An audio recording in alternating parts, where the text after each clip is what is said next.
Iran ಮತ್ತೊಮ್ಮೆ ಕಾಲು ಕೆದರಿಕೊಂಡು ಜಗಳಕ್ಕೆ ಮುಂದಾಗಿದೆ. ಪರಿಣಾಮ ವಾಯುದಾಳಿ ಮಾಡೋದಕ್ಕೆ ಏಕಕಾಲಕ್ಕೆ 100 ರಾಕೆಟ್ಗಳನ್ನ ಲಾಂಚ್ ಮಾಡಿದ್ವು. ಆದ್ರೆ ಅದೆಲ್ಲವೂ ಫ್ಲಾಪ್ ಶೋ ಆಗಿದೆ ಅನ್ನೋದು ಗೊತ್ತಾಗ್ತಾ ಇದೆ.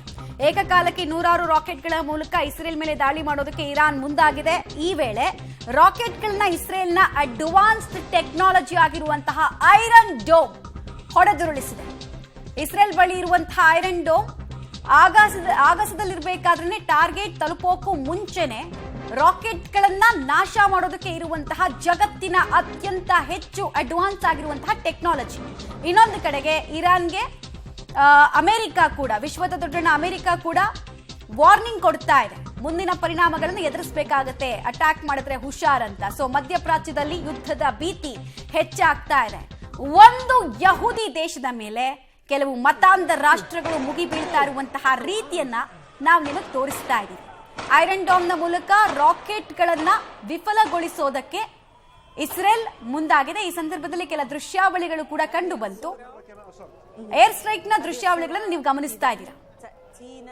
ರಾಕೆಟ್ಗಳ ಸುರಿಮಳೆಯನ್ನ ನೋಡ್ತಾ ಇದ್ದ ಹಾಗೆ ಇಸ್ರೇಲ್ನ ಶತ್ರು ದೇಶ ಇರಾನ್ ಮಾಡೋದಕ್ಕೆ ಸ್ಟಾರ್ಟ್ ಮಾಡ್ತು.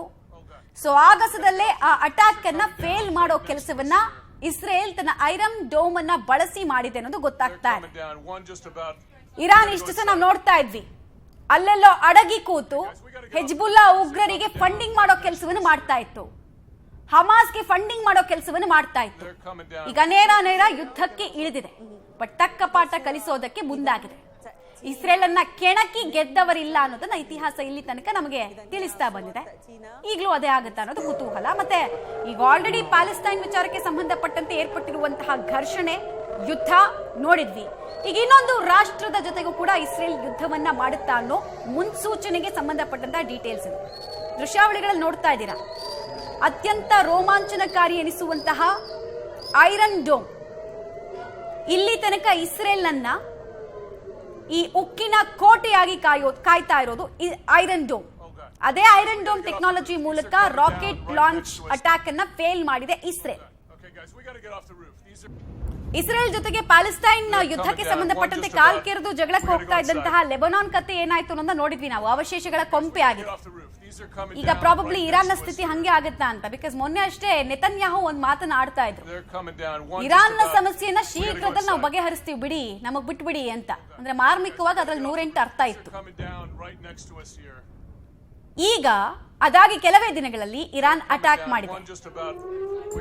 ಇರಾನ್ಗೆ ಈ ಅಟ್ಯಾಕ್ ಗಳೆಲ್ಲ ಯಾಕೆ ಮಾಡ್ತಾ ಇದೆ, ಏನ್ ಸಿಗುತ್ತೆ ಅಂತ ನಿಮ್ಗೆ ಅನಿಸಬಹುದು.